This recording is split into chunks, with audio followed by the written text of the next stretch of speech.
transporter, the other dimension, that it did get through. Yeah, because apparently tears in really bad animated movies have the power to start up dimensional transporters and talk with dolphins with the help of magical moonbeams. How come tears are like mythical stargates in these films? When my father was still alive, there was a small army. More for ceremonial occasions than anything else, but there was one person who didn't like the way things were, my uncle. It works. It will revolutionize labor. Was it supposed to do that? He was horribly disfigured, but using... Wait a minute. He's not horribly disfigured, he looks fine! What, he get a pimple in that fire and he was too embarrassed to show it off? My father had entrusted me with the royal secrets and the location of the Book of Ultimate Power. It's this book that the Duke so desperately wants. The Book of Ultimate Power. Yeah, why don't you just call it a more obvious name, like the goody good that people really wanty. My poor country. I fear time is running out for it. We will get out of here, I promise you. Yeah, so again, even though the king and queen are totally dead, she still technically calls herself princess. How does that work? If you're the ruler of a nation, you're a fucking queen. You know, we never did hear her first name. Maybe she legally changed it to princess just so she can keep the title. Given the fact that she threw her armies out even though there's a crazy-ass uncle who wanted her dead, it wouldn't surprise me. So while they're trying to figure a way out, the two doctors are trying to figure a way in. Excuse me, miss. How much is it to enter this establishment? 4 credits for adults, 2 for children. Yeah, okay, I'll take it. Enjoy the show. He paid with wrenches? Why would he pay with wrenches? It makes no sense! I'm trying, movie. I'm really trying to understand you, but you just don't add up! This whole movie is like a beating on your child's brains! If I was diagnosed with a terminal illness and the only cure for it was watching this film, I'd say give me another terminal illness just so I can die faster! All right, ladies and germs. Step right up and see the greatest and the latest right in our ring. But Felix has a brilliant plan, I guess, which is blowing a bunch of bubbles out of his saxophone, and somehow they float away on that. Pop them whack, you numbskull! They're escaping, you let them outsmart you! Curses! I knew someday bubbles would be my undoing!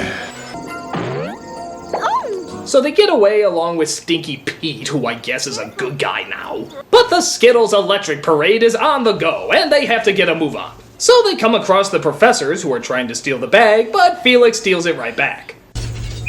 I don't suppose you have anything that belongs to me. I was bringing it to you.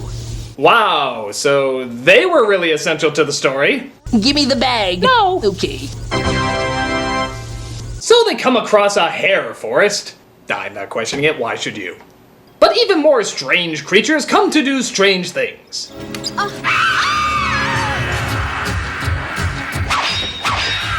Princess, are you okay? Yes, I think so.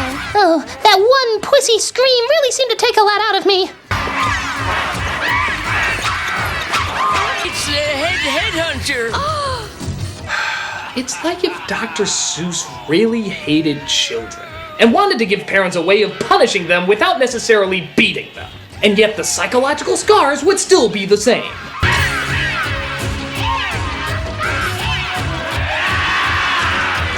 Listen to that cheap 80s music. Does this match at all? I went through the friend zone. Gonna take you right into the friend zone. But Felix has another brilliant idea. Hats! I just don't get you, movie! I don't get you! I'm convinced this movie is where somebody's drug money went. They had to hide it somewhere, so how about a film that obviously had no effort put into it whatsoever? And on top of that, nobody would ever see. It's genius! Pure diabolical genius!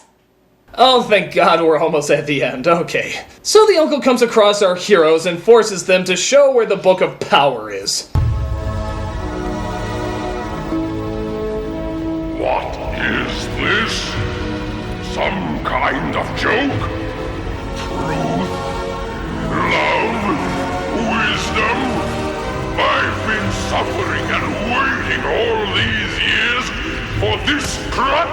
Hey, at least those years were in flashback. We had to sit through a whole hour and a half for this weak-ass twist. Master Cylinder! End of the line for you. And speaking of weak-ass twists, just as the uncle threatens them with a giant killer robot, Felix literally throws the book at him and... that actually defeats him. What did you do? My army! Yes, nothing like showing truth, love, and wisdom than by tricking your enemy with all your hatred through the dumbest and most barbaric of idiotic methods. Truly, we've learned a lot from this movie. So Felix tries to go back to his dimension, but it turns out none of the gold the professor's brought is able to pass through.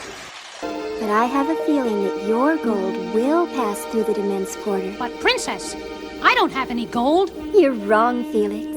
You do. You have a heart of gold.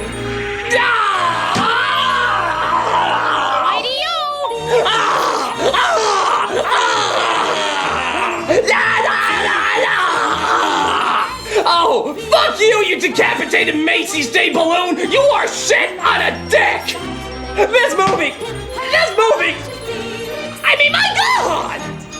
It is horrendously bad, beyond annoying. Every second is like a kick to my ballsack. The story, the characters, everything about it is like a little kid jumping on her bed screaming. It's just loud, grating, and makes no sense. It's one of the worst, people. One of the worst I've ever had to sit through. It is a piece of...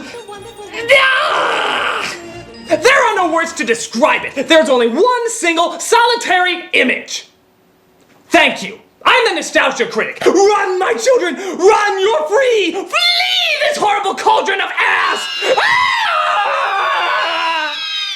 Felix the cat, the wonderful, wonderful cat. Whenever he gets in a fix, he reaches into his bag of tricks